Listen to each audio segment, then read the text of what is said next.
It's the day of the show.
Under your seat. Open your book up to lesson 60 on page 153.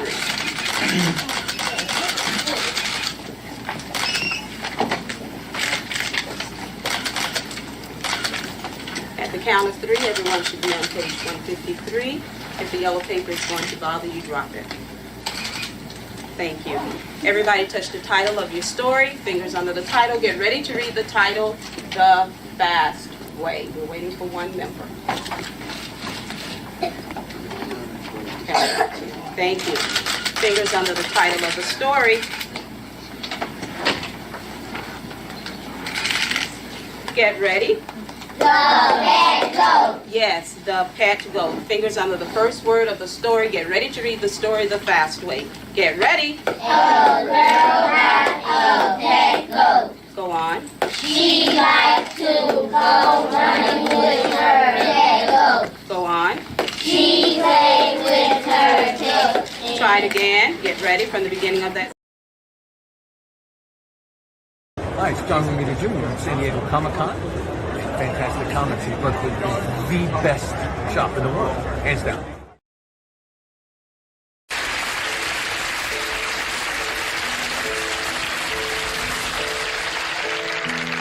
She used to save the darndest things, rubber bands and bits of string. The kitchen drawers still overflow with these birthday cards from long ago. This recipe for homemade pie she never had the nerve to try. I should throw them all away. But not today. Matchbooks from our favorite place, this Chinatown, broken face. Pickle bottles filled with plants, this cuckoo clock we bought in France. The memories I'll never lose. 1,000 things I'll never use. I should throw them all away. But not today. In the bedroom, there's a touch of roses in the air. But when I turn to find her, she's never really there. It must have been the perfume, the one she used to wear.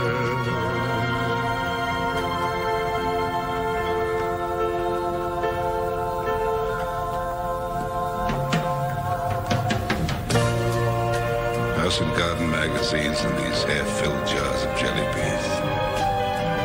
Coney Island souvenirs. Music box that no one hears. Umbrella broken in the hall. Oh yeah. And this pillow from Niagara Falls. They should be thrown away. But not today. You know, of all the things I thought she'd take, that bride and groom from the wedding cake. Well, I guess she didn't really care. She left them there to sit and stare like me. They have no tears to cry, just dreams grown old and left to die. They should be thrown away, but not today. In the bedroom, there's a touch of roses in the air. But when I turn to find her, she's never really there. It must have been the perfume, the one she used to wear.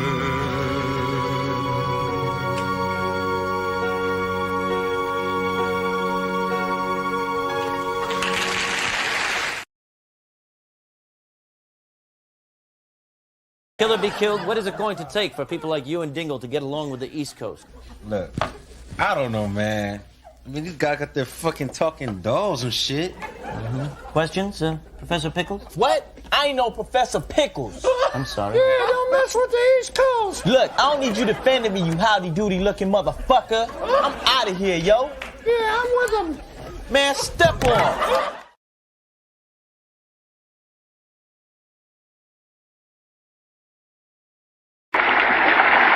The riddle of steel. Yes. You know what it is, don't you, boy? Shall I tell you? It's the least I can do. Steel isn't strong, boy. Flesh is stronger. Look around you. There, on the rocks. That beautiful girl. Come to me, my child.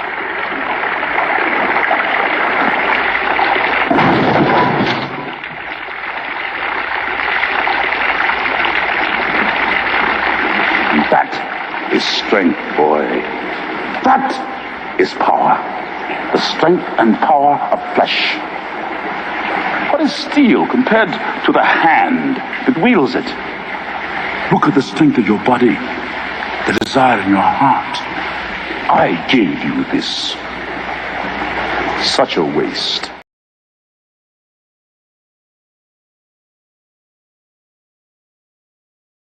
Yeah, I asked Denny, how do you feel about gun control? For communists. What about banning assault weapons in the private sector? As soon as you say it's okay to ban assault weapons, my friend, even in the private sector, you make it easier to take guns away from hunting than personal protection. Soon, the military and the police are without firearms. In our national anthem, we've got bombs bursting in air, for God's sakes. We drive around with our shotguns on the outside of the pickups so the neighbors will see them. The first sound of democracy came from a gun like this one. And that's why the ban on assault weapons has been allowed to lapse. It's all about our basic civil rights. It's about democracy. It's about freedom.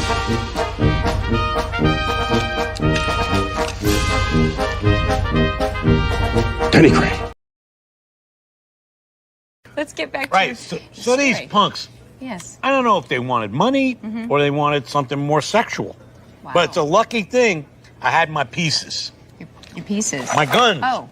Anyway, I started blasting. Bang! Wow. Bang! Well, I don't see so good, so I missed. Then they ran away. I ran after them. Okay. Bang! Try to shoot them in the back. But I don't run so good either.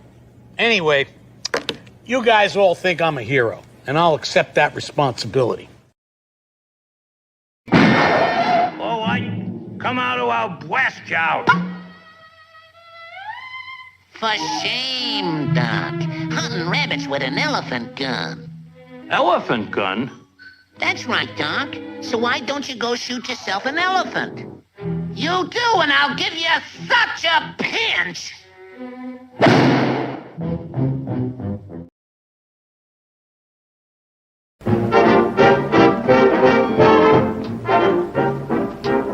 We're going to start our follies. We hope you like the show. Everything is ready. We're raring to go. We'll give you all the latest songs and dances full of pep. We're gonna start with high shots. Just watch this chorus steps.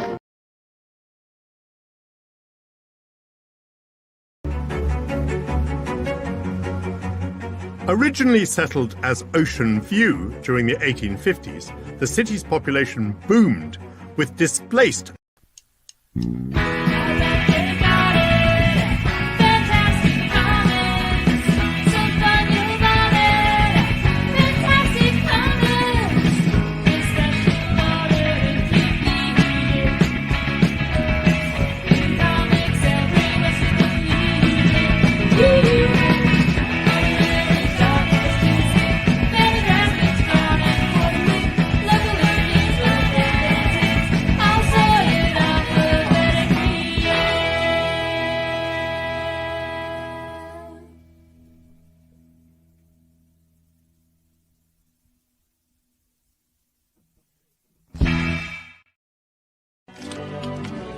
But in my own way, I am king. Hail to the king, baby.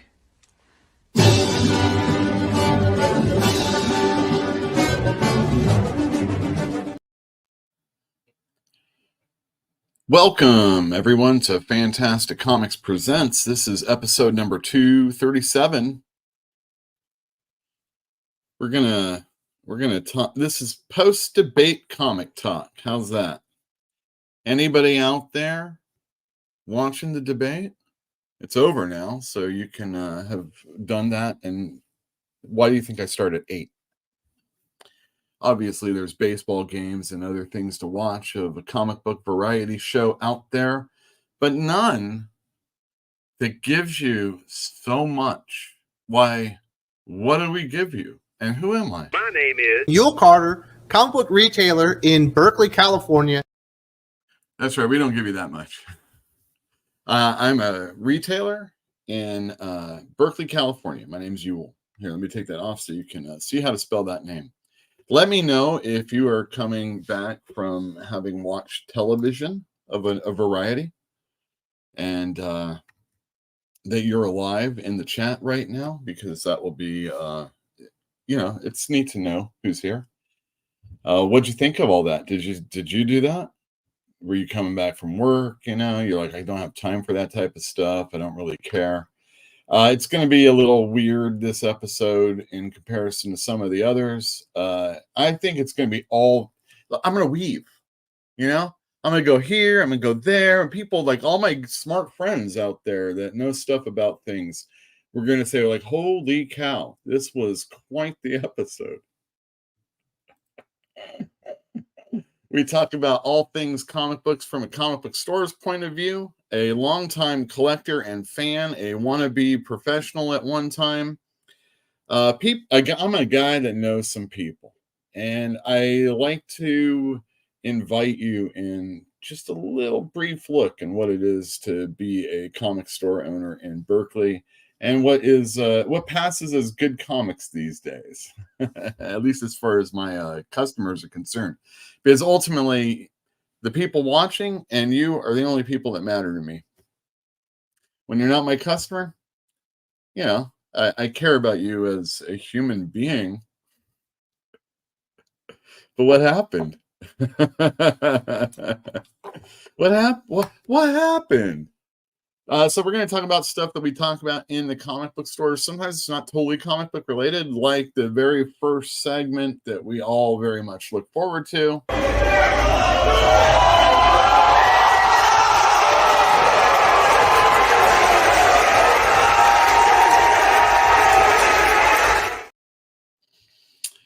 That's right. The world of wrestling and comic books is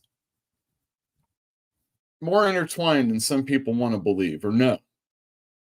How much do you know about comic books?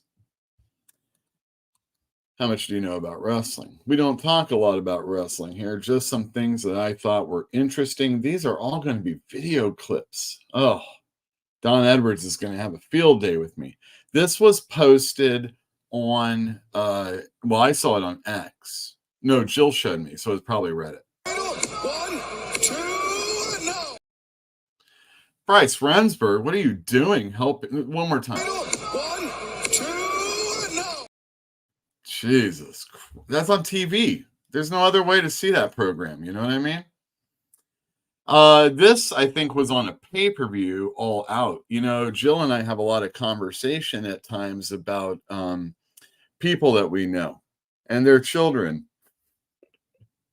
and how they're being raised. It's not really a big conversation, but it's like, wow, I'm really glad. I mean, me personally, I'm really glad I don't have to deal with this type of thing, because I like being Yule, and that diverse part of you has to exist. If you can't do that, you're in trouble. You know what I mean? So there was this scene in the AEW pay-per-view, and people were talking about this also. What do you think if you see something like this? Oh, no, Mox, don't do this. Oh, my God. Oh, my God. What's he trying to do? Can we get somebody out of here? We do not need this. No, we don't. Enough is enough. You made your point, for God's sake.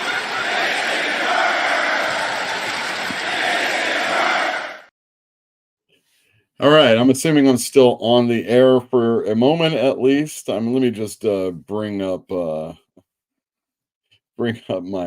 my show to make sure that's the case.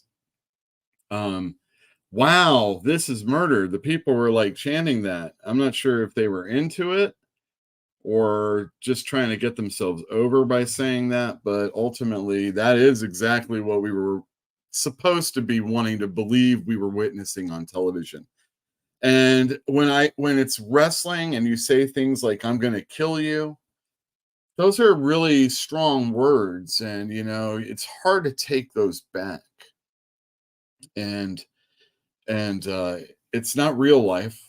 And I don't know if I'd really trust a lot of people that said they wanted to kill me to my face or do something to actually try to kill me. Now, of course, there's a lot of, hamming it up going on in there, and I don't think it's real. But there's a lot of people that watch wrestling there's a lot of people that read comic books that aren't. When you send death threats to people, you know what I mean? There's a lot of people that are nuts out there. And watching an angle like that, holy cow. And then I'm put in perspective like your child or something watching that. You don't necessarily, you have control over what you have them watch, but when you put them in front of it, you don't necessarily know what's going to happen and how they're going to perceive that. So very interesting that AEW runs these when they go in their angles, they go really super edgy, it feels. Whereas WWE does something like this. Clearing it off. Gorman's looking for some major damage. Oh! Big Bronson Reed! Braun Strowman cleared the table. He was going to go and he was going to fuck Pete Dunne up on that table. And he turns around. And then from out of nowhere, the giantest guy ever does a tsunami. He was already selling the rib. He had the tape right here on his ribs. He'd already been hurt. I think that spot now, I've seen people swing like chainsaws at people and stuff like that. I've seen Brian Pillman and Steve Austin with guns. Danielson had his hand on the bag. He could have just put a hole in it. You know what I mean? But yeah. Yeah. You like one? You like the other? That's wrestling. All right. I can only watch that stuff in passing this week. I was wrestled out from last week. Let me tell you. Are you comic booked out from like the last couple weeks have been like really super busy also. We are going to thankfully not have too many to look forward to tomorrow unless you just get everything, you know who you are. And I guess that's a good time for me to say to each and every one of you right now. Hello. Hello. Hello. Hello. Hello. Hello. Hello. Hello. Oh. Go. Look out. Hello. All right. There it is. I should just tape that, huh? But then you can't see that I'm pouring in my X-Men glass. Did I do it? Did I do it? That's pretty good. What do you think, Eric? Pretty good? I'll let that sit for a second.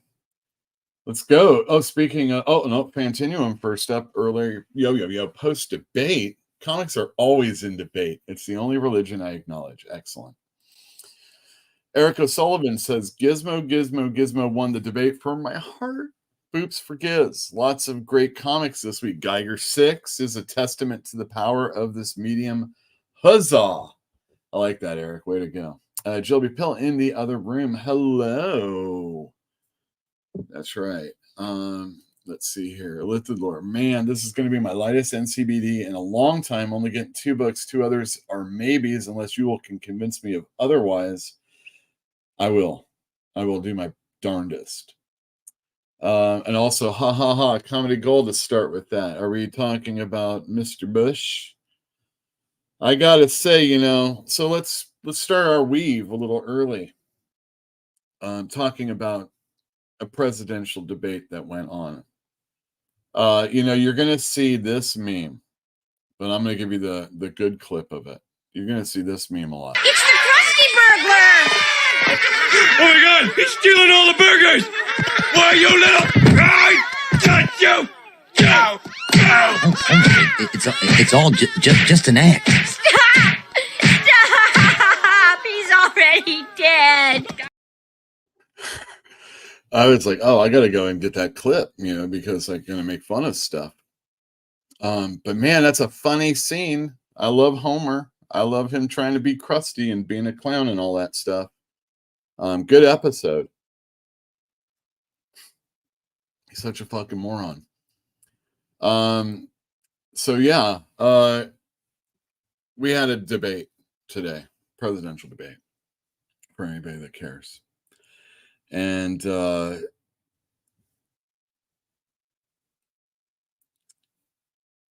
so there's a lot of people that say a lot of things about a lot of people. I mean, it's always been left bleeding heart liberals or lefties or, commies and stuff like that. And Jill and I were watching for the first time together the entirety of Hill Street Blues. And that's an amazing program because they were calling the super sarge kind of guy like a Nazi, get out of here, you not, blah, blah, blah, you Nazi, and stuff like that.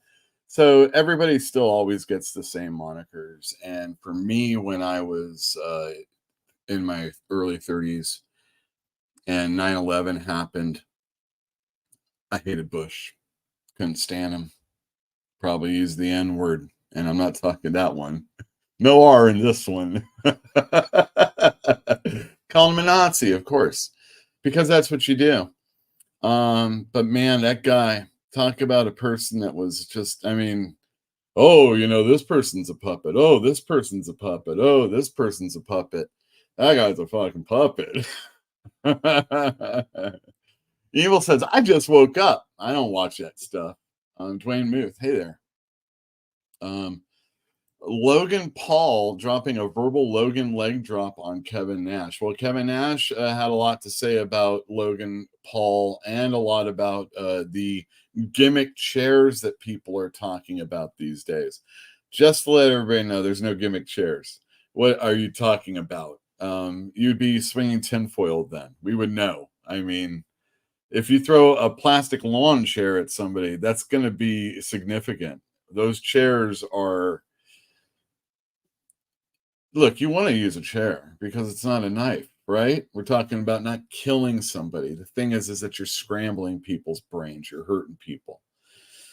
You also probably can't wrestle if you're using them. So take a look at all your favorite matches that involve chairs and whether or not the person can actually wrestle.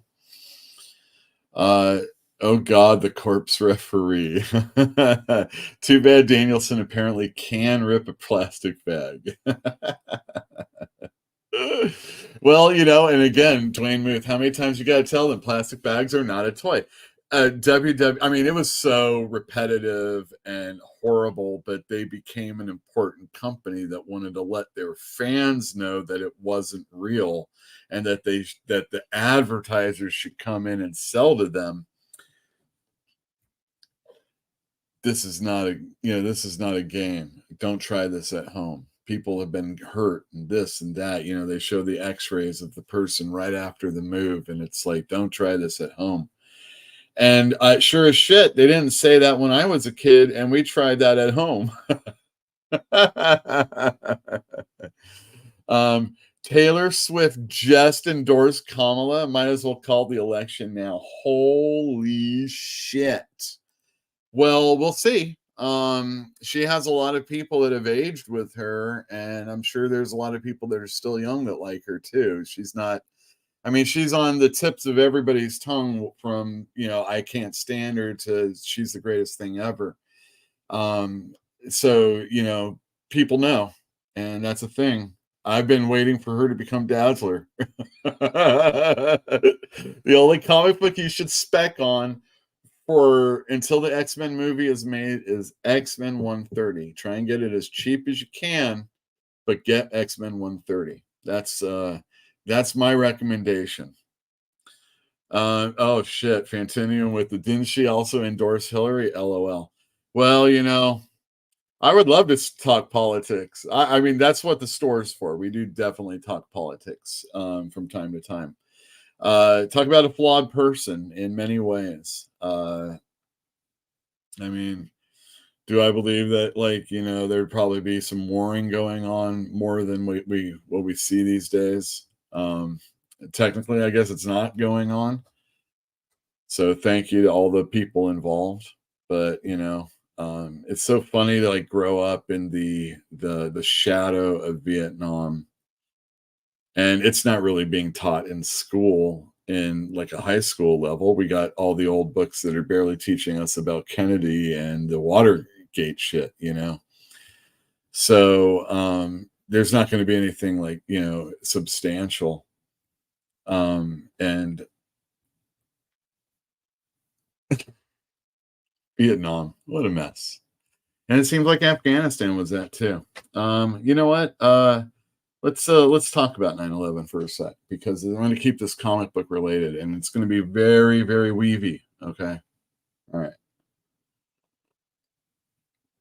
I was asleep in the morning when the phone rang and Jill answered it, and my mom called and said, we're under attack and we're going to be going to war. Something like that. Something like blah, blah, blah, blah, And Jill woke me up, and we had a dish at the time, and I'm sure we were watching CNN, whatever Ashley Banford was on, or whatever that lady's name was. And it's like you're watching this, and the way it's being portrayed to you is like it's happening right at that moment, and some things are happening at that moment, and then you're just watching a loop of all the stuff. And I had to go into work that day. Another person that had to go into work that day is a person that everybody hates. Mark Wade. He was working for CrossGen at the time, and they were on a compound in Florida that I can't remember who the dude was that owned CrossGen, but he was a super rich billionaire guy that wanted to make his money in comic books. And he thought, I'm going to bring all these up and coming people. So he had art director was Brandon Peterson, and Ron Mars was there, and Mark Wade was there, and Bart Sears was there. Chuck Dixon wrote books over there. New artists like Steve McNiven and Joshua Middleton and Butch Geist was over there. So they had some really fucking good talent, and they put out the lamest comic books. Go ahead and tell me in chat what you think is good. The Chuck Dixon ones, obviously, Way of the Rat and El Cazador, and everything else I don't care about. But you might. And Mark Wade was like, all our friends live in New York. And most definitely, if you've lived in and dealt with Marvel and DC back in those days, you still had to, have lived there at one time. It's not like it is now, where you can just live in Brazil and just send your artwork via tablet. And, there were still people that worked in offices, and man, that shit was fucking crazy. I was talking about how Ed Piskor, it was pretty shocking death, earlier this year. And the only person I could really compare it to was Kurt Cobain. Maybe if I was older, it would have been like a John Lennon type situation. But man, this was like all of those. The ones to come too. And I had to go into work, and I was kind of John with my boss, who, funny enough, was totally on the Mark Wade side. It was like, we all have friends here that, are, we're worried about. We can't go to work right now. Let us go. And that guy was really dickish about that. But I think Mark Wade led the revolt, good on him. Which is why you could probably understand why he sent a black wreath to the dude when his wife died. If that story is true, I can't remember. But I was like talking to my boss, and I was like, hey, I don't really want to be here. And I'm on the phone with him because, he's not coming in. And I'm like, nobody's coming in. The very few people are just fucking readers that don't know shit about dick and don't care. And I don't want to be here. And I was going to be the one that has to close. And I mean, like, I've been watching this all morning and up and just like, fucking freaking out and everything. And yeah, so the store closed. Fuck those. I think we should be a refuge for people that don't want to. Fuck those people. That's what I said. And we closed.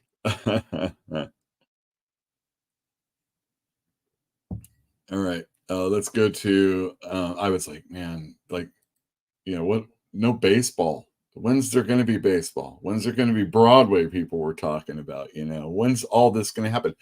When JFK was assassinated, my mom was talking about how all the stations, would run stuff. How many fucking stations were there back then? 3, 5? If you're lucky to live in a big city, LA, 7 at the most.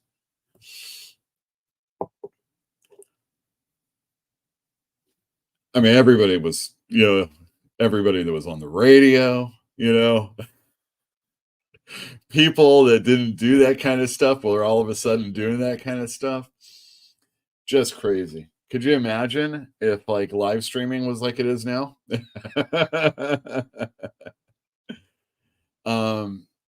And DC Comics, one of their action, I think it was the Men of Action and Mark Schultz were working on all the Superman books. Oh, and Jeff Loeb also. And there was a Lex Luthor was president during that time, or just about to be. I think he was, and his Lex Luthor towers were like destroyed, or a plane flew into him or something like that. A plane flying into stuff is not uncommon in comic books. I saw one where Wonder Woman thank goodness her shit doesn't work with gasoline, she says, because she flew it right into one of the World Trade Centers towers. Shit, that invisible jet doesn't conduct enough heat. So, I mean, World Trade Center being on the front of comic books is not an uncommon thing. So if you're ever looking to think about collecting something in the future,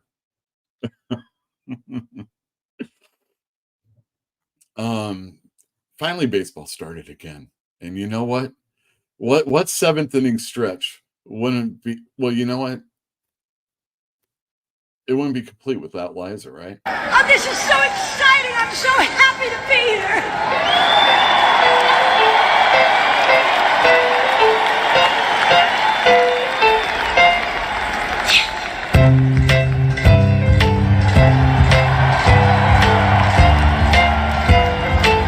Start spreading the news. I'm leaving today.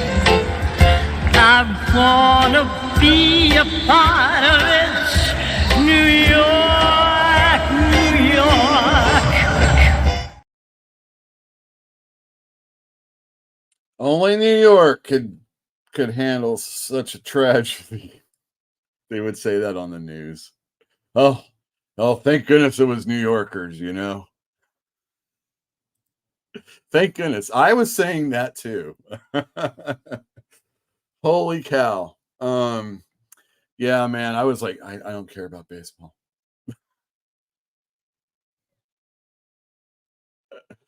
Can you believe that? Anybody that knows me. Yeah, I don't care. New York was actually my team when I moved to the Bay Area because I was so upset with the ownership that would let my favorite Dodger go. And I said, as long as my favorite Dodger didn't go to the Giants, I was going to support this player and that team. Thankfully, Oral Hershiser also went over there for a minute. So, you know, there was a couple Dodgers, but this big deal happened during that same game. Lopez wants it away. And it's hit deep to left center. Andrew Jones on the run. This one has a chance. Home run! Mike Piazza, and the Mets lead 3-2.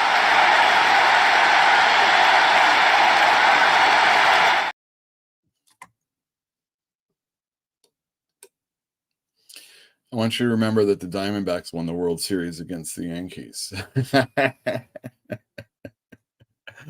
Only the Mets would have Liza, right?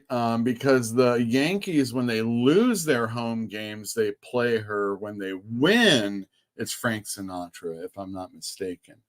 But I could be wrong. Let me know your favorite tragedy in the comments down below. If you put them in chat, maybe we'll get to them. I'm going to make this as quick as possible. Because we're going to talk about some comic books that I'm going to bring up some pictures. Two segment. Well, maybe three. These are kind of long. They're 40 seconds. Michael Moore won the Oscar for Bowling for Columbine. And he had this to say. Wow, anytime you've got the Pope and the Dixie Chicks against you, you know, funny enough, we just were talking about Taylor Swift. And funny enough, just kind of cluing along with that also, there was a big announcement not too long ago for Kamala also. Dick Cheney will be voting for Kamala Harris. Okay. That's my face right there. I'm off.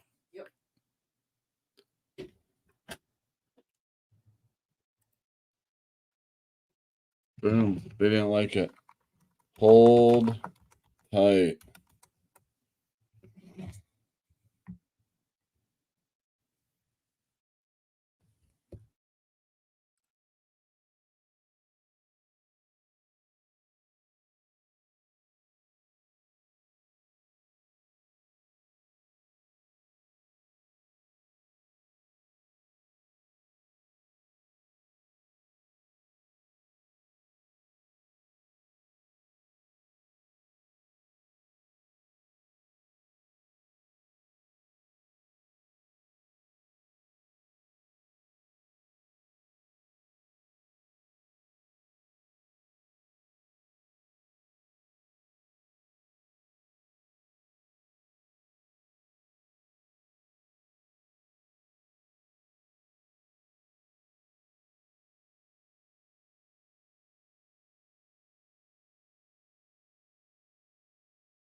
All right, I see that I'm back. Thanks for anybody that's still hanging out. You know how it is. It's called a bathroom break, right?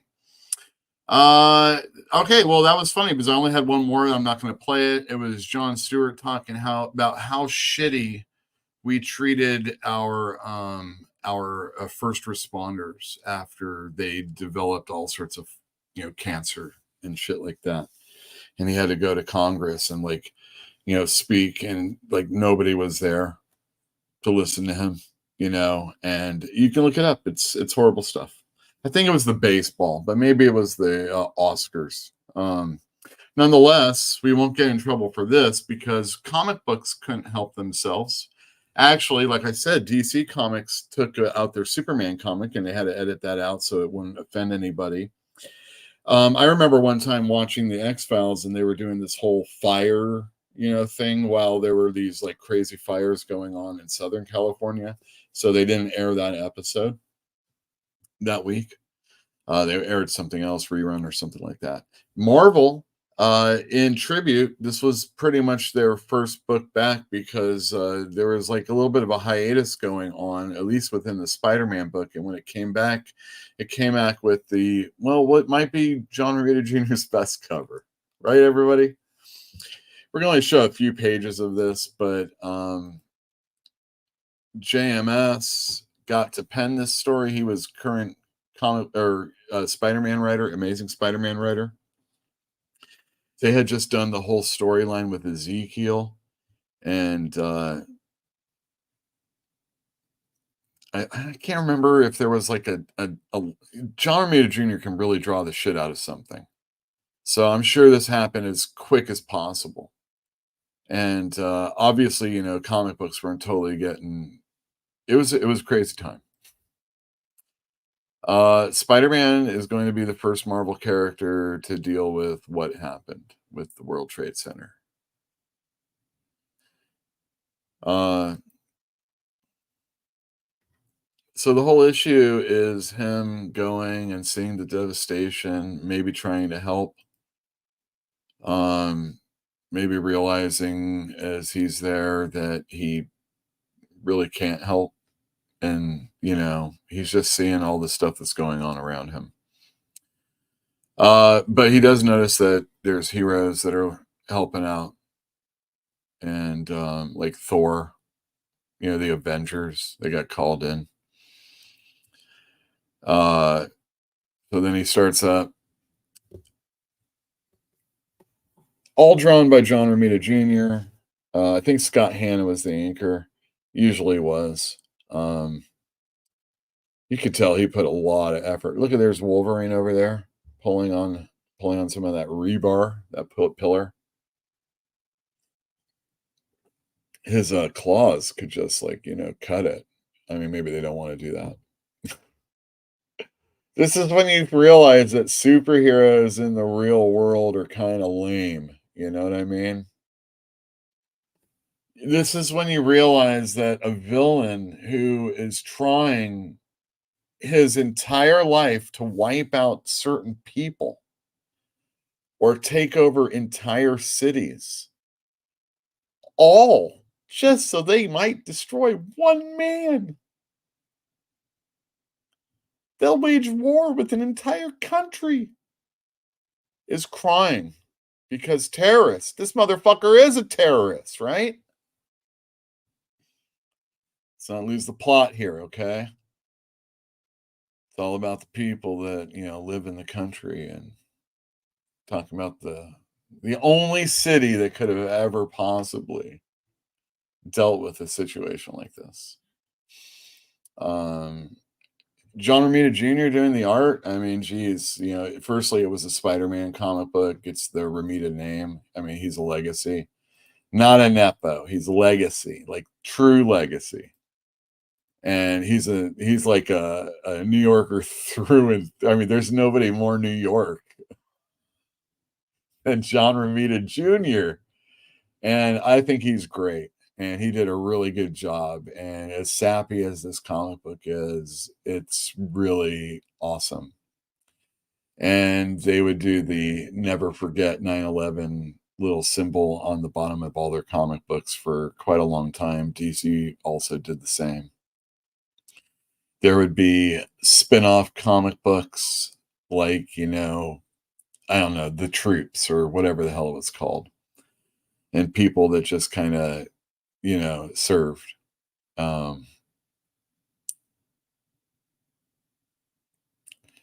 It's tough, it's tough when your comic books, like I said, are in the real world. Marvel, more than DC, is in the real world. DC has Metropolis. That's the beauty of them. When other people go and do things, I don't even like Marvel comics like when they're in California.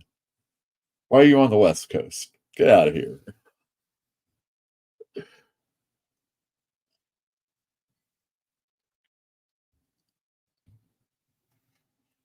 There was one other comic book that came out during this time that really tackled terrorism, Americana, I guess you could say.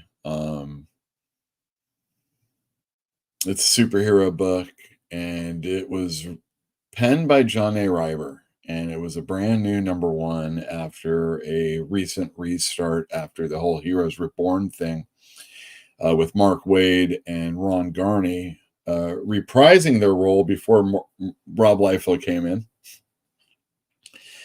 And then later on, Dan Jurgens wrote and drew it for a bunch and kind of brought back the superhero aspect of it. But it was very important that we saw Captain America enter the fray. And like I said, John A. Riber, he was kind of like a Vertigo guy at the time. I guess I don't know if this was like during the Axel Alonso time. I guess it may have been, but I know it's the Bill Jamis years. But this is like one of those guys that would come in and you would expect, to do this. And the artist is John Cassidy. And John Cassidy was, I guess, still pretty young. And he was doing the art for this. And so it initially starts off with, a terrorist taking down a plane. And if you've never seen John Cassidy's artwork, it's kind of soft, but it's detailed in its own way, even though there's going to always be lack of backgrounds. But he does a really good job telling a story.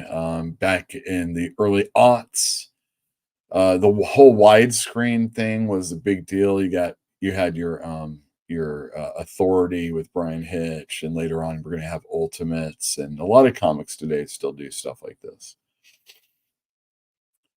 And you got your obvious terrorists. Marvel not shying away from things that might upset people later on if you're Frank Miller. And then you see America, you see the fallout, and you see the split beams. And I think, John Cassidy was a great artist. He's doing this Captain America story where they're dealing with the whole, what it is to be an American. Nick Fury comes and wants to get him to get back in the game, but he's like, I got people here that need me. These are my people that need me. And I don't need to go, gallivanting around doing your little, war stuff. But later on, he gets sucked up into the fray. And unfortunately, our boy Cassidy didn't stick around so long. And later on, it's like Jay Lee, and later on, it's other people. I can't even tell you. And that's the problem with a Captain America in the real world. It's one thing to be in New York and maybe have allusions to things that are going on at that time, but when you're like so steeped in the everyday, not good.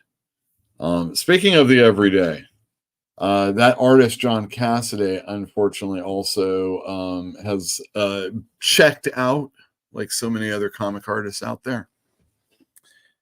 If you were on social media, you saw an outpouring of people, fans. Just can't believe how this 52-year-old great artist, and we're going to talk about some of his artwork, some of his contributions to the comic books. This great artist has left us way too soon. Recently, he had done some covers that were kind of garbage. And I don't really mean it, but I mean, there was a lot of people saying that. And I could say I could see if you don't appreciate how a person might have to change their style, you might not like it. So I could kind of understand that. I don't know if any of that had to do with his dying. I know there was some like lack of brain activity as far as like a person tweeting or social meeting out there about that. And he's probably most well known for having done his astonishing X-Men work with Josh Joss Whedon. Really, really great stuff. I think it's still in print. There's no reason why you can't get it. I'm going to show you some of that artwork right now. Look at this stuff. Just really good. This was after Grant Morrison left the X-Men, and it was still kind of like the movie X-Men. So there was a lot of dark leather, stuff going on. And just, here's Scott in bed with Emma. So that's still going on. Jean's dead, but, Wolvie's upset. So Cyclops blast him. I think it kind of did a good job repairing some of the, the characterization of the characters. Grant Morrison did go a little too far for some things. But here is where they introduce the outfits once again.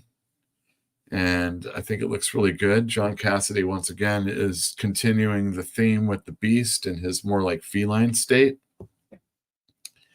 And he really makes it look cool, whereas a lot of other people maybe didn't.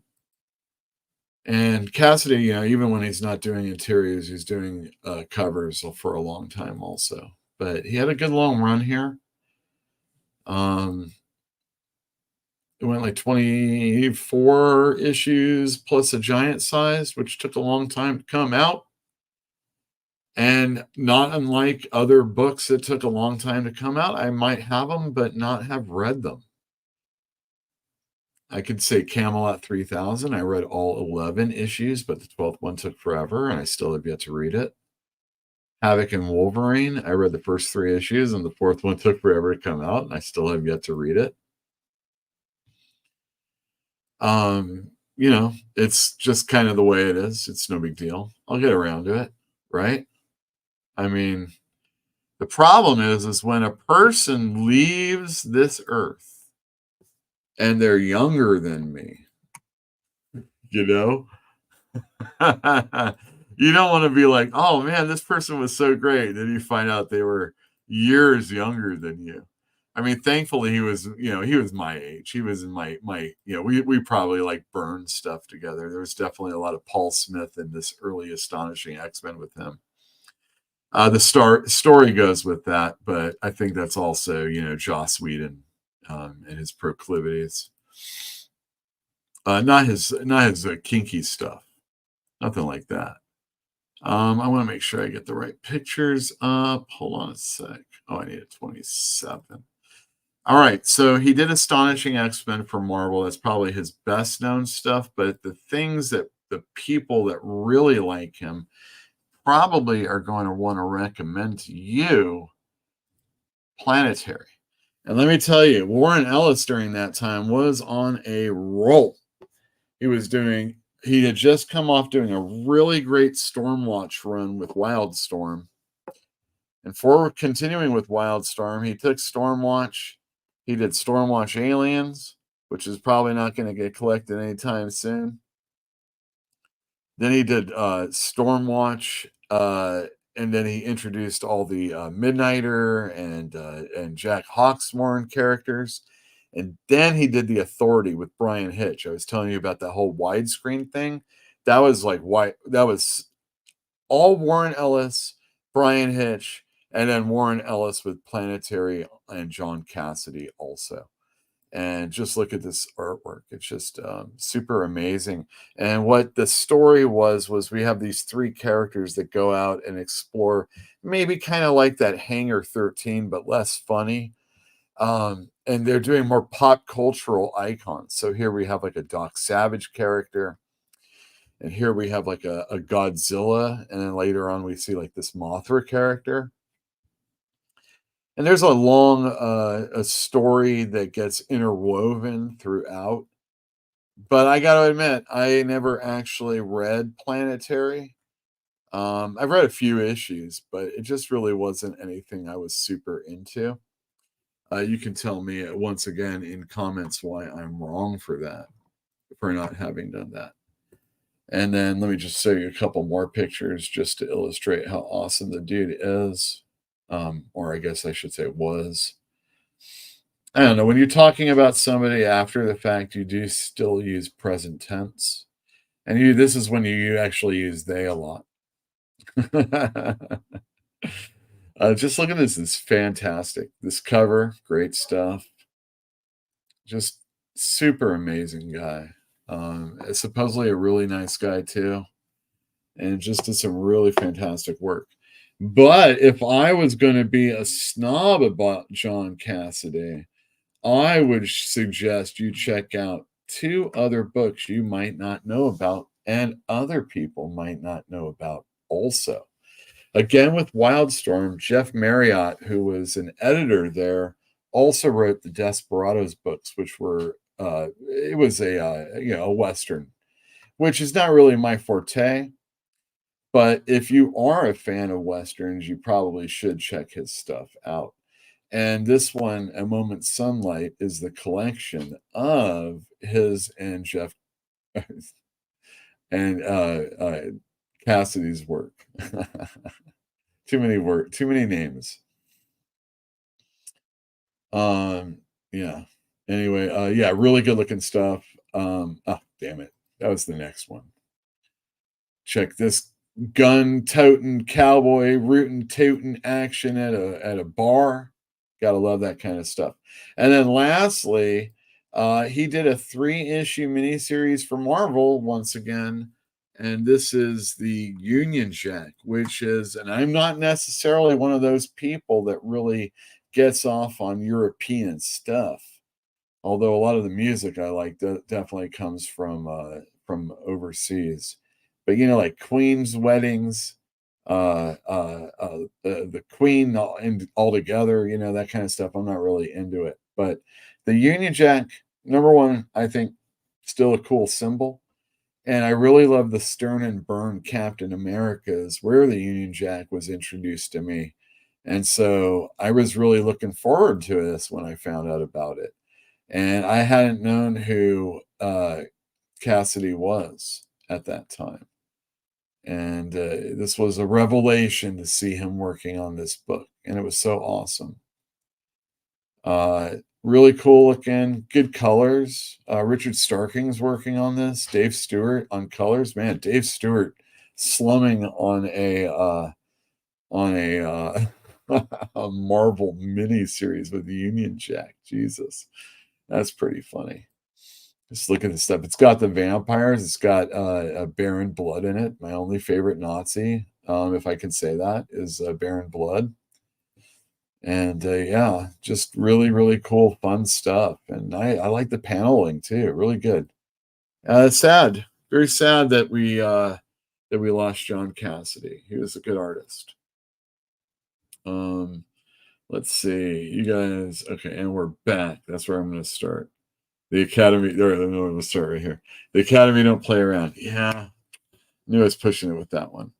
Let's see. Oh God. And then Marvel had that cringy 9/11 comic where Doctor Doom cried. Ta-da! Exactly. Dr. Doom, the guy who put the Baxter building in space twice, and the second time he did it. Oh, LOL. Thought you were going to bring up Frank Miller's post 9/11 comic. I did. Can't remember the name. We're calling it Holy Terror, but it originally was going to be called Batman versus Al Qaeda. Dwayne Muth, John Cassidy, R.I.P. Amen.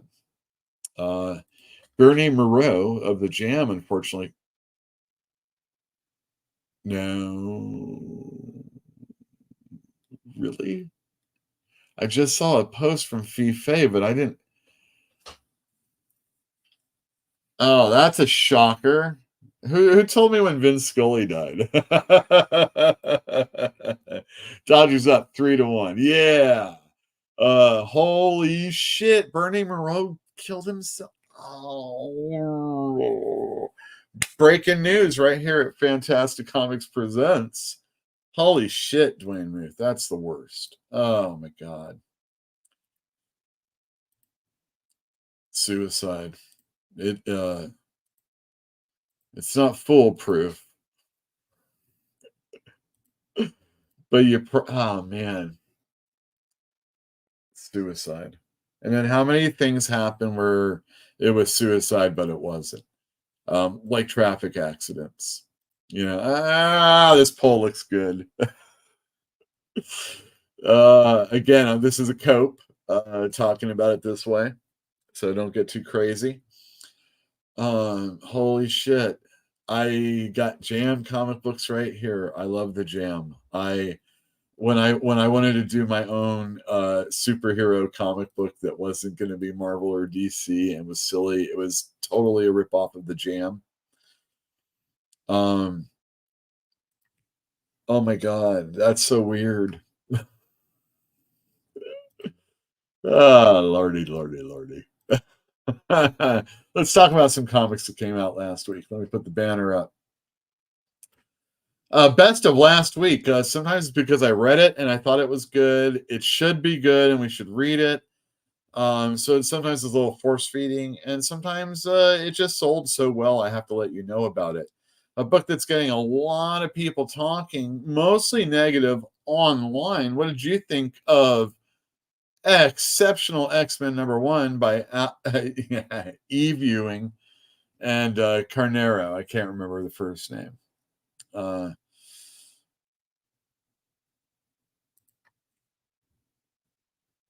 was okay. I said on Thinking Critical this last Saturday, if you were a fan of the sensational She-Hulk or Runaways that Rainbow Rowell wrote, then Eve Ewing's Exceptional X-Men should do you just fine. If you've been wanting to get into the X-Men universe, but just barely, and have a character piece, I think you could do a lot worse. Of course, a lot of people are usually reading X-Men for superheroing, but there's a lot of people that did still like the Krakoa stuff, and there was maybe not as much superheroing going on in those books.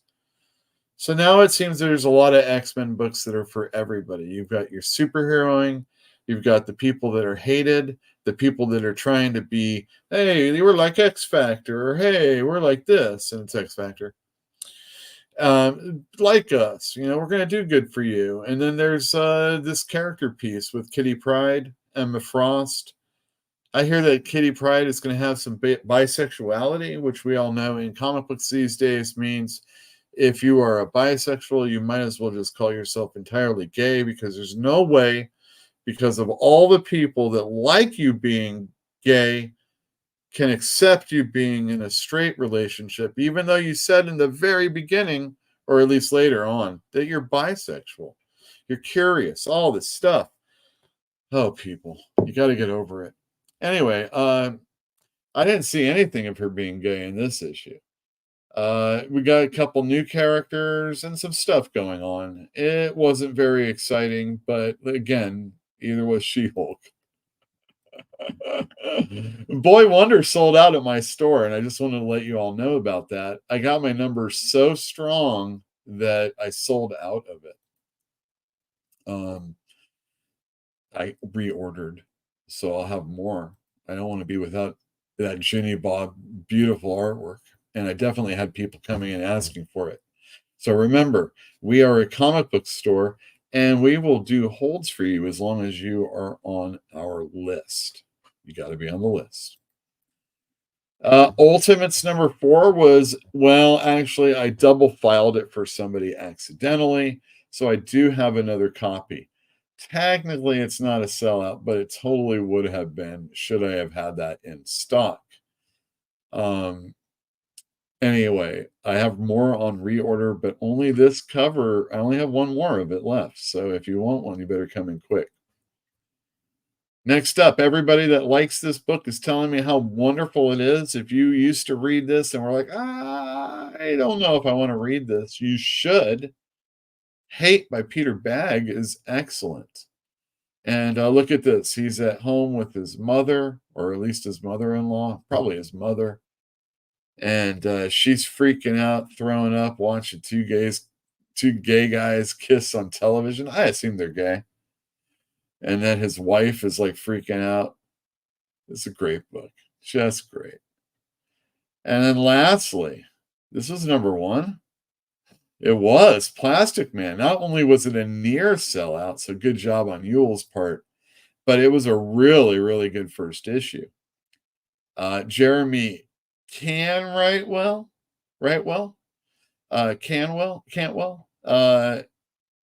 He wrote this, and Alex Linz is an art. There's actually another illustrator working on it, but it's only for 3 pages. And the concept is that we're seeing a more comical side of Plastic Man when he's being portrayed with other superheroes like the Justice League. But what's really going on is the pain that he's suffering is just being laughed at by the nitwits that he's working with. So even like, Superman and Wonder Woman and Batman, they just like, oh, you got this really bad shot by this cannon and you're hurting. Oh, you're just joking. And he's like, no, it really hurts. And then they just keep laughing. Anyway, good issue. Liked it a lot. Real good issue. And that was the best of last week. You can let me know in the comments down below what you thought the best of last week was. I'm going to bring up some pictures so that we can talk about next week's comic books. But I got to do this video, so we're going to see if this is going to work. I apologize if it doesn't, but I feel like it's been long enough. It's not the Academy. It is an award show. So, who knows what's going to happen.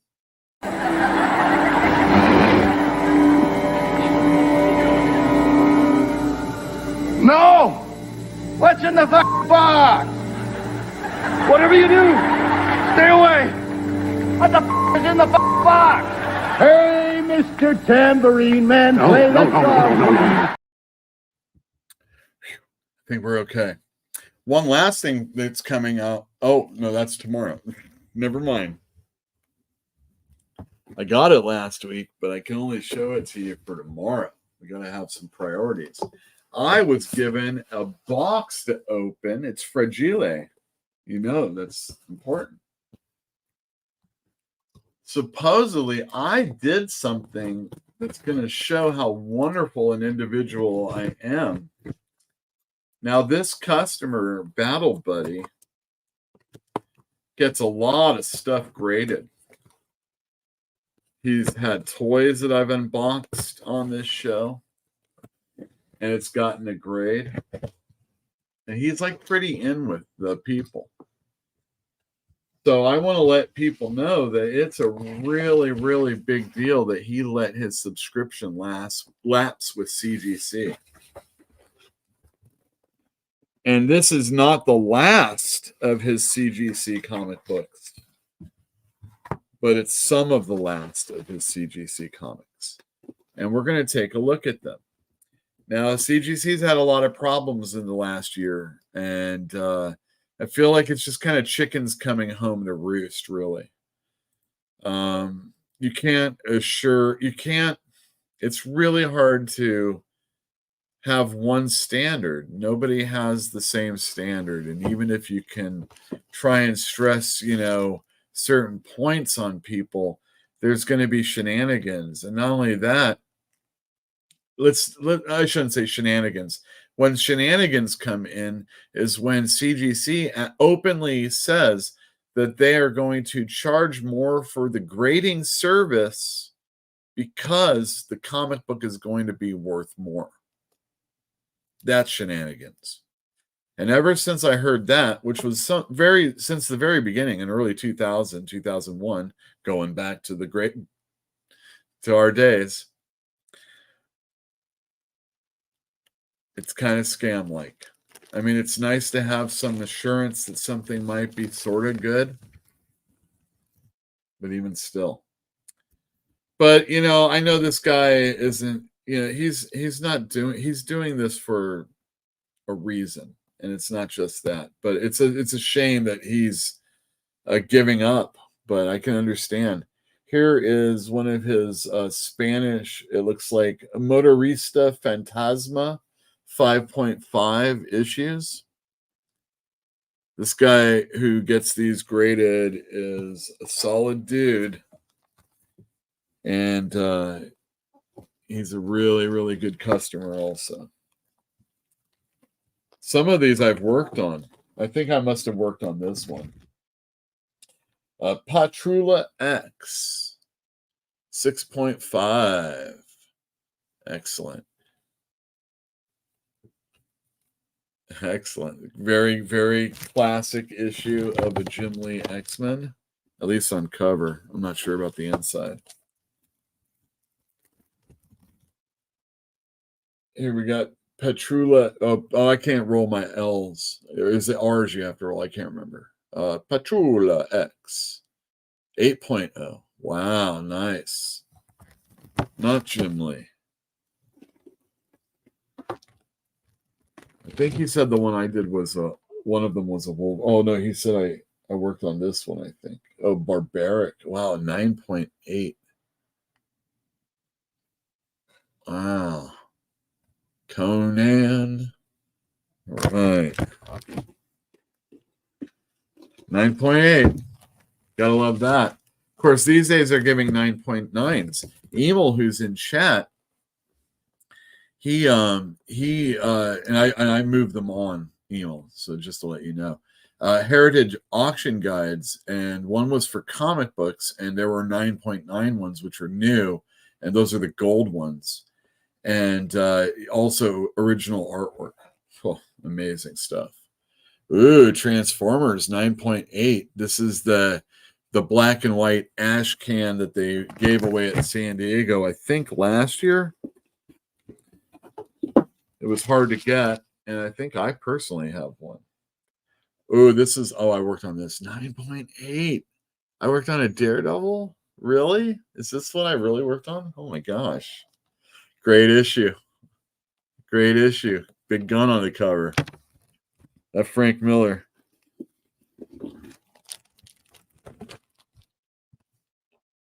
Oh, I worked on this. He said I worked on the Wolverine for sure. Wow, 5.0. Cool. Nice. Well, I want to thank you, Battle Buddy. And I mean, I'm really happy that you're getting out of the CGC game. But at the same time, I know that, like, you know, it's probably you're going to Jones just a little bit for a while. We're going to talk about new comics in just a second, but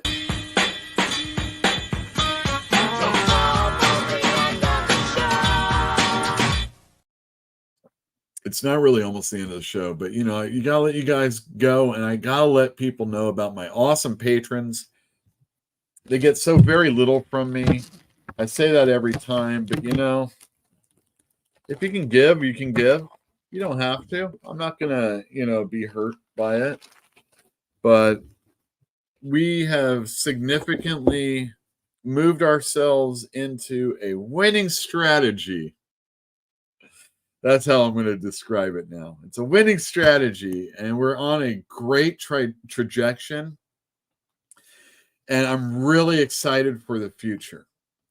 So where there's a lot of people saying that comic book stores out there aren't selling comic books, I say thee nay.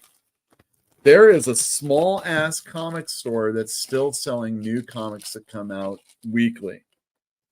And I know there's sometimes that there's people out there that they're just addicted to the fun of, you know, collecting comic books, or they can't stop. But support your local business. Like it. Comics are meant to be read and disposable. You know, I'm the person that collects them so that you can get them. Now, don't come asking me for Union Jack or back issues of Planetary. But you know what? Your local comic store, and I will order the ones that are available for you. Astonishing X-Men. Oh my gosh, Joss Whedon's going to get money in his pocket. Can you imagine? Finally. He's like, I didn't think I was ever going to get money from comic book fans, but here we are. Maybe I can release Buffy again.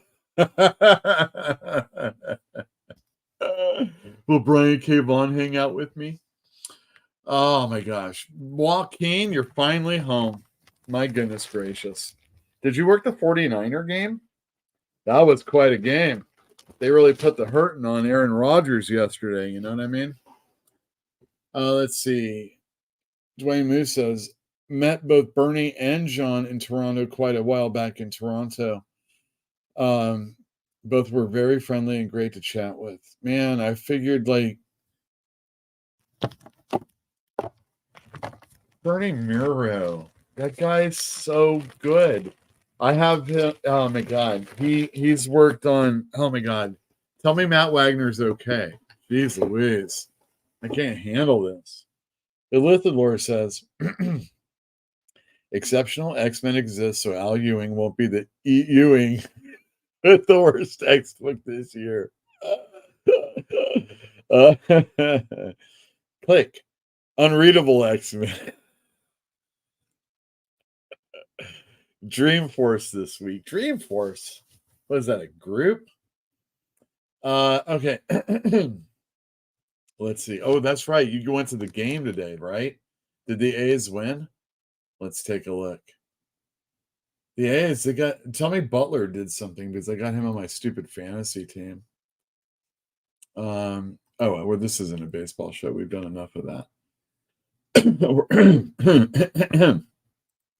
We're going to talk about new comics. Why? It's just every old run of the mill Wednesday. The calendar's full of them. That's right.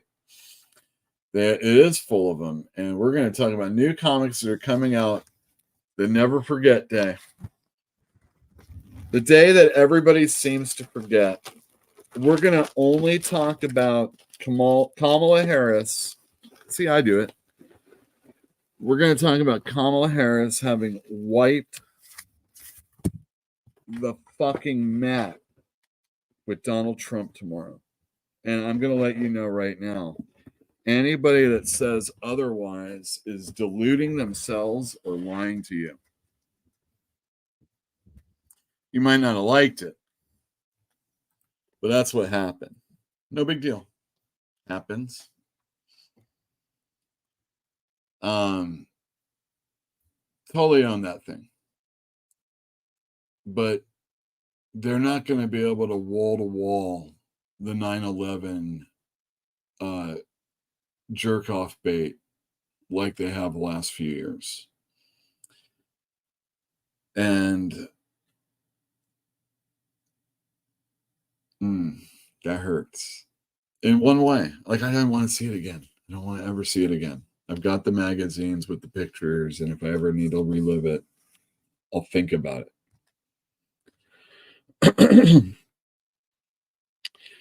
But it's becoming more and more and more and more and more an afterthought. And obviously, the children that were born after, during and after, it's not the same. They lived in a world where we have to take off our shoes at airports.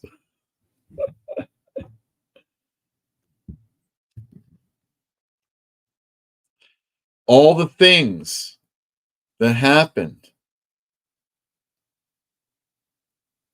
keep happening. It's just different, but it's not.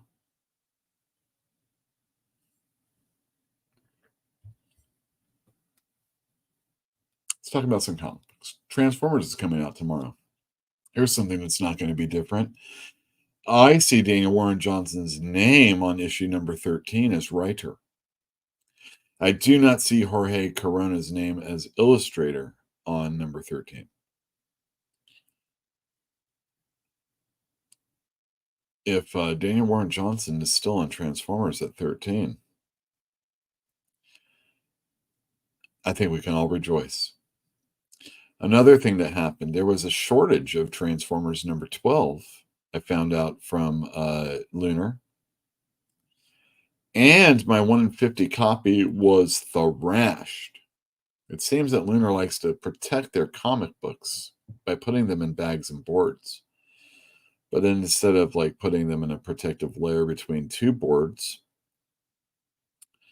they will put them lying side by side with the rest of the comic books, just like normal, even though the board takes up space. So it curls the books. And this time it was just too much I'm going to fight for you and get a new number 12. So more on that a little bit later. Amazing Spider-Man number 57. Oh my God, this issue. Zeb Wells writing, I gotta turn this off because it looks stupid. Zeb Wells writing Tombstone. He really does a good job. And oh look, John Romita Jr. doing Amazing Spider-Man. Who knew? This is the last Zeb Wells story, so a lot of people are rejoicing. This is a good story. I really like this issue, and there have been people that have been picking it up recently. The last Green Goblin story with that he wrote with Ed McGuinness, and now this Tombstone. He's going to go out on like 12 really, really solid issues. So believe that. Next up, we have Fantastic Four number 25, a centennial issue. I was like, oh my God, I got to start reading Fantastic Four again. I did like the Ryan North stuff. And now that the kids are back and we can get forward with the story, Johnny Storm still has that mustache. It's weird. Next up, we have Green Lantern. I think it's going to become a regular store book rather than a cigarette book soon. People just don't seem to care, regardless if I tell people the writing's good, the art's good, Hal Jordan's awesome. Yeah, I haven't been reading a lot since the Absolute Power tie-in, but it continued from the previous story, so there's stuff going on that you got to read. So nothing's changed, but I don't know. I don't know what's wrong with you people. Green Lantern, it's good. Here's a good book, Ultimate Black Panther, number 8. Some people are saying this is their favorite Ultimate book. I really do I like this book a lot, but I don't know if it's my favorite. In some ways, just because of all the haters, I want to say Ultimate X-Men. Like, I can't wait till they make a manga of it. Then the reality will be known. But we are seeing a lot of drops in manga recently as far as sales are concerned. I knew it was going to happen. I've said it was going to happen. There's only so much manga people can have and can be produced. And how many people are really just watching the anime anyway? Wolverine, number 1, a new number 1. Cocolo on artwork. And I think it's like Martina. And Saladin Ahmed. This is the first Saladin Ahmed book I've read that I actually care for. Good Wolverine issue. I really dug it. Cyber is the villain, and he's a real piece of shit. And Wolverine does some really cool stuff, and they're like in Canada or in the forest or something. So, good issue. Played to the strengths of the character, and I don't know, if this is your thing, you should keep doing it. Teenage Mutant Ninja Turtles number 2. Each issue of the first 4 issues is going to feature a different turtle. This one's featuring, well, let's see. I see a Sai and I see a bow, and I don't know what the hell the colors mean. Number 2 by Jason Aaron, and this one is drawn by Raphael Albuquerque. He's good.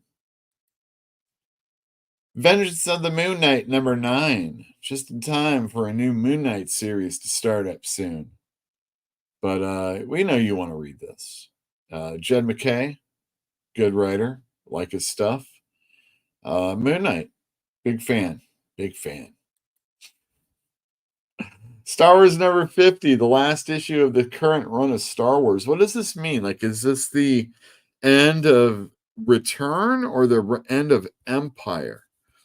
Well, anyway, if you're into Star Wars mythology, get ready. They're going to be picking up soon somewhere after this one. Ghost Machine Geiger, the Ghost Machine book, number 6. Jeff Johns and Gary Frank. I had a customer tell me, no more Ghost Machine books. Really? No more Ghost Machine books? But I thought you liked Brian Hitch, and I thought you liked Rook, and I thought you liked Gary Frank. And he said, yeah, I do. But no, thank you. I'm all right. Then he said, add exceptional X-Men. He didn't say that. DC versus Vampires World War V #2. Shit. Otto Schmidt's on art. That's all you need to know. Avengers Assemble. Why, I actually sold some Steve Orlando books very well recently, and those were the 2099 5-part stories that come out weekly. So it emboldened me to order 3 more than I normally would of this book. Have I made a mistake? Tune in next week. Or come in tomorrow and buy Avengers Assemble #1. I had somebody tell me, nah, that looks like a lame team. Oh, it's got Captain America in it. Oh, he's like, oh, She-Hulk, Photon, Hercules, Hawkman, Shang-Chi, Wonder Man. I mean, oh no, I said Jarvis, and I said Wonder Man.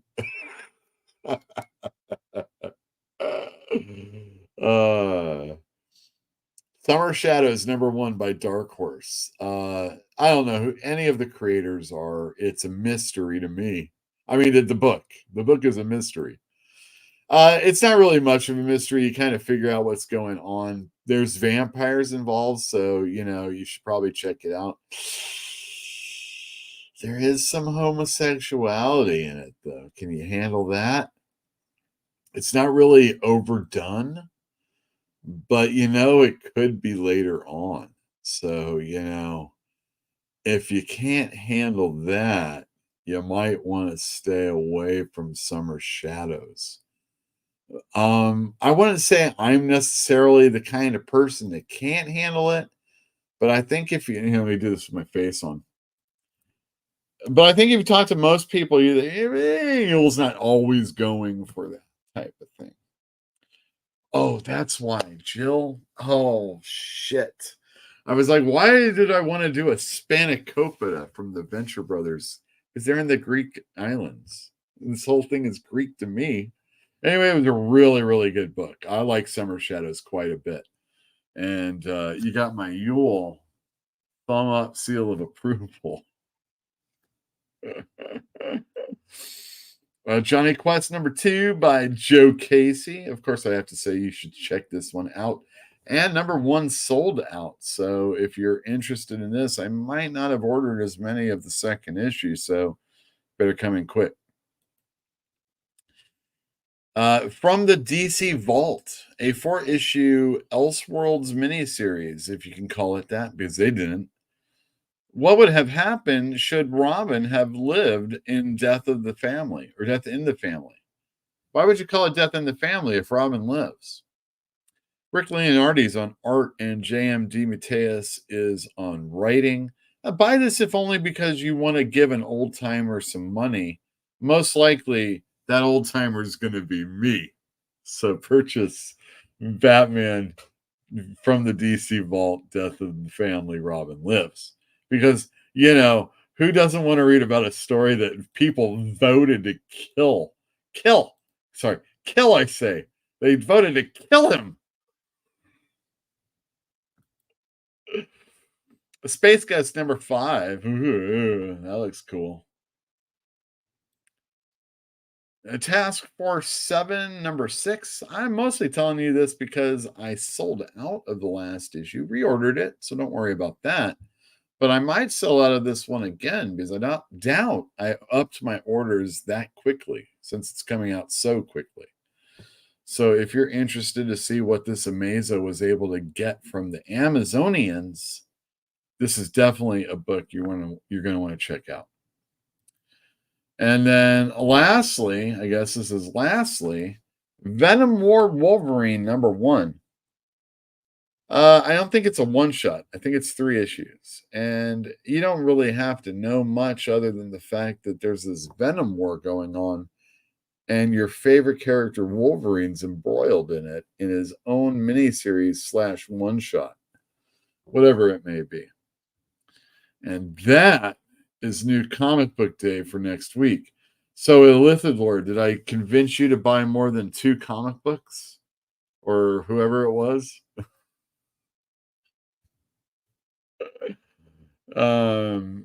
Let's see here. Walk was at the Moscone Center. Oh, that's where it's going to be. Okay, that's excellent. Gotta celebrate Fraser Crane Day. There's a Fraser Crane Day? Oh gosh, more from Dwayne about Bernie. He was also an excellent colorist. Matt Wagner, Demon 23 fill-in. Joe Matt died. Oh my God, everybody from Drawn and Quarterly. Chester Brown, do we know what's up with him? Do we know what's up with Seth? Are they okay? Can we find out? How's Julie Doucet? Are these people alive? Matt Wagner, again, how's Matt Wagner? How's his sister doing? How's Trish? Joe Matt was a colorist also. He did a lot of Matt Wagner's Grendel versus Batman and Grendel books for Kamiko. Jason Bush, I remember it very well. All right, awesome. Elithidor, Ultimate Black Panther has been pretty slow. It's close to the chopping block. Really? They're going to war this issue. I can't wait. Also, another book that's coming out tomorrow, which I might not have a lot of, Den Volume 3. It's a Richard Corbin book. And Richard Corbin is one of the greatest comic book souls that left us. I think it was last year. Such a good artist. Heavy metal. If you saw Den, that's Den. He likes boobs and big penis and strong, overmuscular dudes, whether they be black or white. Something you could really be proud of, you know what I mean? You like violence and Edgar Allan Poe. I love Richard Corbin. If it's yellow, it's Michelangelo. Thank you very much. I grew up on black and white. Love Leonardi art. Got to meet him in San Jose. I love Leonardi artwork too.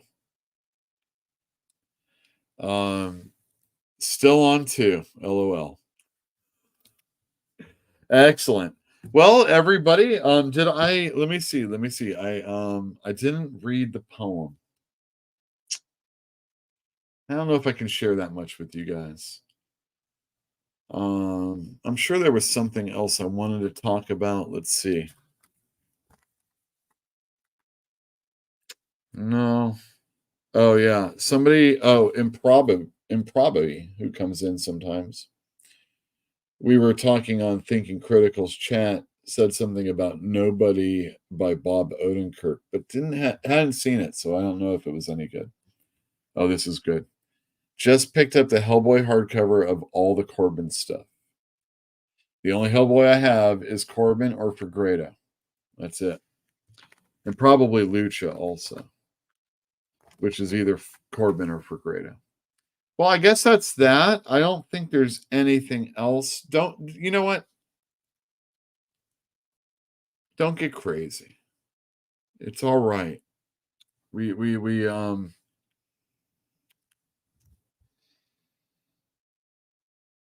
It's just cycles. We're going to get through it. And on that note, I'll see you all next week.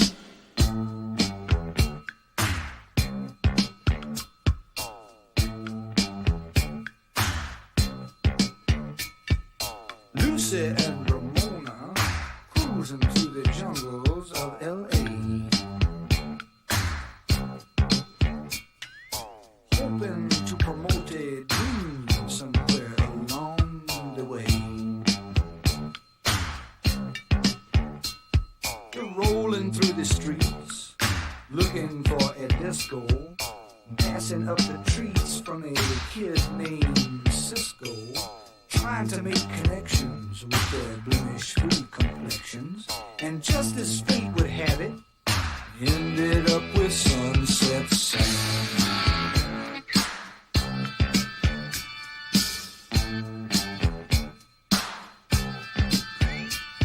Sam was selling watches from a suitcase on a TV tray. And Lucy and Ramona were trying to figure out if he was gay.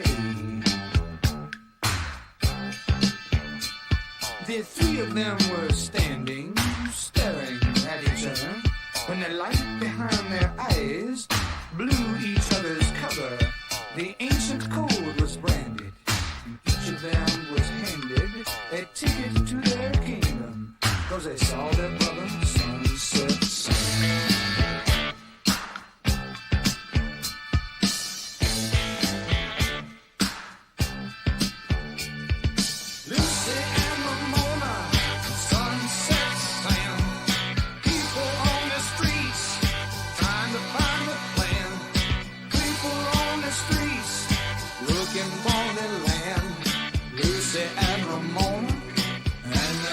Sunset Sam.